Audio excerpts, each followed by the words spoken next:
Kia ora, kofa smithaho, nā mai ki te whare, welcome to the House. It was an unusual week at Parliament this week. MPs spent most of the week debating legislation under urgency, during which the House finalised 8 separate government bills and started 4 new ones. You can read more about those on the House webpage. But despite that effort, the most telling events of the week may have been those that bookended that urgency. Neither event was even in the original plan. They were a debate over international affairs on Tuesday and a more local tragedy on Thursday. On Tuesday, Louis Collins' story was on the Middle East. Kia ora, ko Louis Collins aho. The most attention-grabbing headline in Parliament's 2-week sitting break occurred over the Matariki weekend just been, when the United States announced that they had bombed 3 key nuclear sites in Iran. Escalation of a conflict like this is something that no government can ignore. So when the sitting day began today at 2 p.m, the first significant item of business was not question time, but a ministerial statement from Foreign Minister Winston Peters. Speaker, we end the statement by noting that New Zealand is looking for what New Zealand is looking for in the Middle East and what we oppose.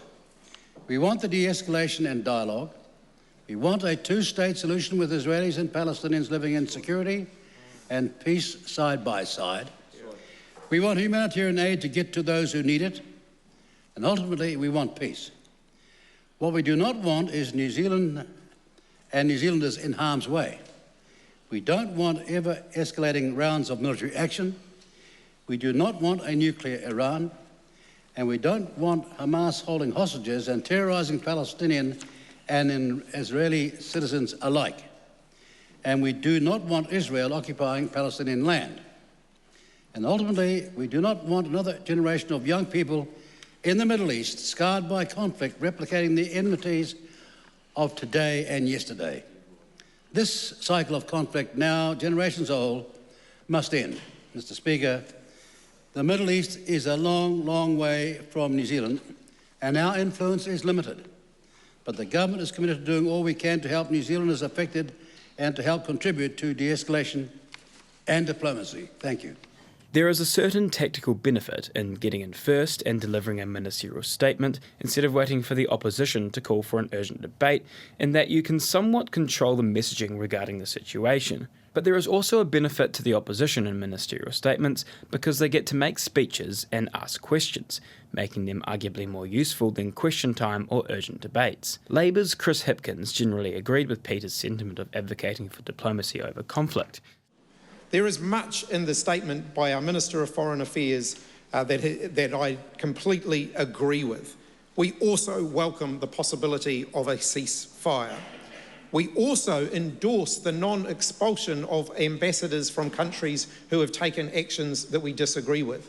If we want international diplomacy, if we want international dialogue, the role of diplomats has never been more important.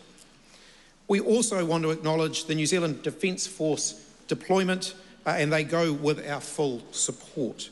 Where the two disagreed, though, was whether New Zealand should have come out more strongly against the US's actions. Noting that Article 51 on the right to self-defence states specifically that that right is inherent for individual or collective self-defence if an armed attack occurs against a member of the United Nations, does the New Zealand government believe that the US's preemptive strike on Iran meets that criteria? In the context in which the Leader of the Opposition asked that question, we note the United States' decision to undertake targeted attacks aimed at degrading Iran's nuclear capabilities was based on the US statement to the UN Security Council that it was acting in collective self-defence consistent with the UN Charter. That was a statement they made, and of course, in time, that will depend on the emerging evidence. Point of order, Mr. Speaker. Point of order, the Right Honourable Chris Hipkins.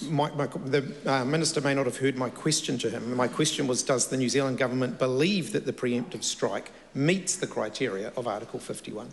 Well, as I said, Mr. Speaker, unlike some, we wait till we get the evidence. And we've said it constantly, day after day, that instead of rushing to judgment, as we were asked this morning by the media, has peace broken out? No, we said we're going to trust but verify. And when we sought to verify, we found what they were saying by way of questioning was wrong.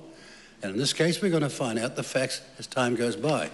There'll be some days yet before, maybe some time yet, before we can establish as to the immediacy of the problem and the level of deterioration with respect to the Iran position on gaining nuclear capability in terms of weapons.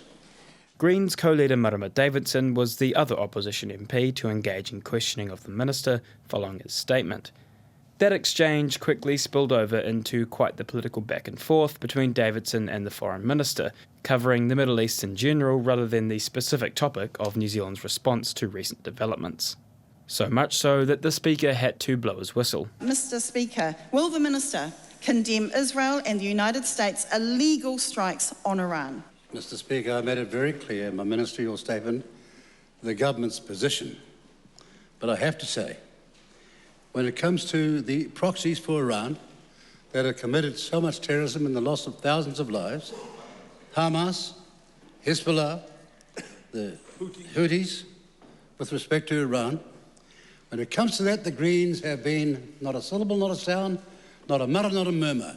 No condemnation whatsoever. On October the 7th, that outrageous terrorism of 1,200 people and 200 people kidnapped or abducted, not a word, not a syllable. This is not balance at all. Neither party here is displaying the sort of decorum that you'd expect out of Parliament. Precisely, but you're not going to get away with it. Both sides to Standing Orders, Speaker's Rulings 151, which means that neither side of the House has carte blanche to say whatever they like as a result of a ministerial statement. At the other end of the week, another unexpected tragedy upended Parliament entirely. This time, it was the death of first-term Te Pāti Māori MP Takatai Tash Kemp.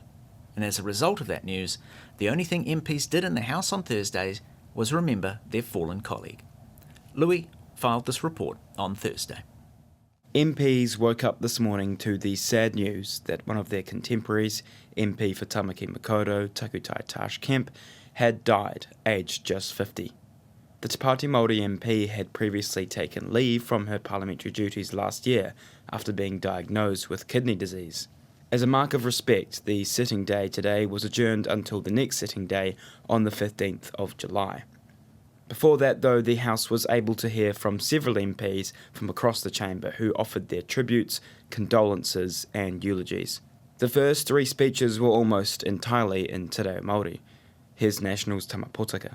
Engari, takutai, whai nei I tō ingoa, te manaaki te moana, te manaaki te whenua. Nā reira koe hoki ka ki mai te kōrero ki te manaaki koe ki te whenua, ka manaaki te whenua I a koe. And Labour's Pene Henare. Kua papa te kakau o te hoi ki te hipapa o te wakati waiwai.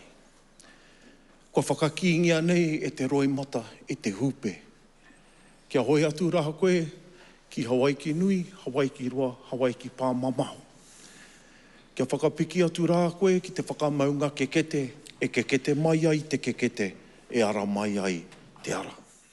And the Greens' Tiano Tuiono, who split his call with his colleague, co-leader Chloe Schwarbrick. Nō reira, e te tuihene, haere atu rā, nō reira, I tukunau te rākau kia Chloe Schwarbrick, kia tukuna ona whakaro, nā mātou, nā kākariki.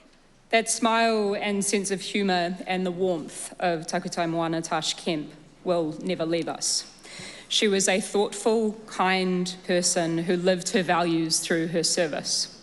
In moments like this, Mr. Speaker, I think that we are all gravely reminded of how fragile life is, but how the great stabiliser can indeed be love and integrity. ACT leader and Deputy Prime Minister David Seymour was next to speak. She was a true representative, and in her brief time in Parliament, she made a firm impression.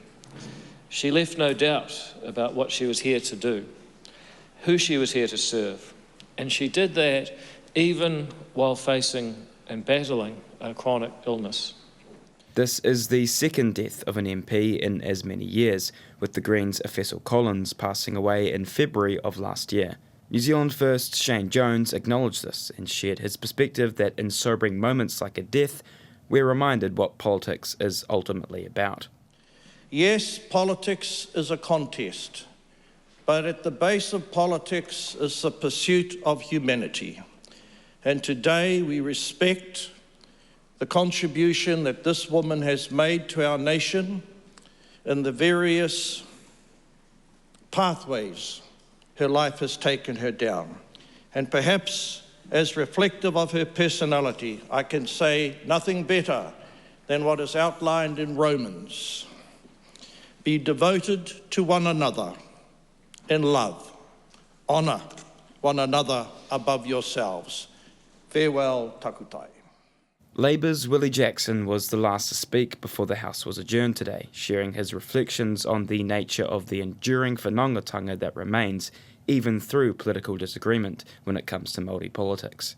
She was such a vivacious, passionate woman. You know, I was listening to Tama Pōtaka and that last committee we did, Tama in terms of where Tama was fronting it, and we were all giving it to Tama Pōtaka at the select committee, and she had the last kōrero, didn't she? And oh my goodness, it was very, very clear what she felt about her relation, Tama, in the national government.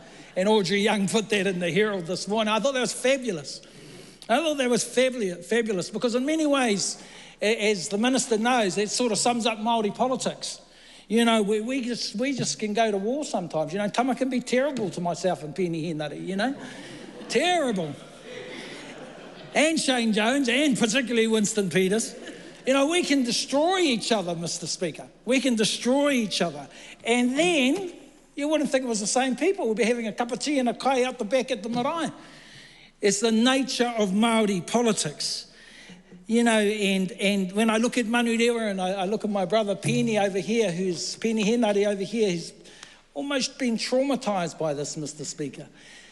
You would not have believed that a war went on in South Auckland for that Tāmaki Makaurau seat. You would not believe how tough it was, the different sides, how passionate people were, and people would have thought that they would have been enemies forever. But their whanaungatanga ties them forever and a day. And I think that's the difference between, you know, with Māori politics. We will always be tied by our toto, by our whakapapa, and by our identity. And Penny Henare and Tash Kemp couldn't have been any closer. He wahine tō.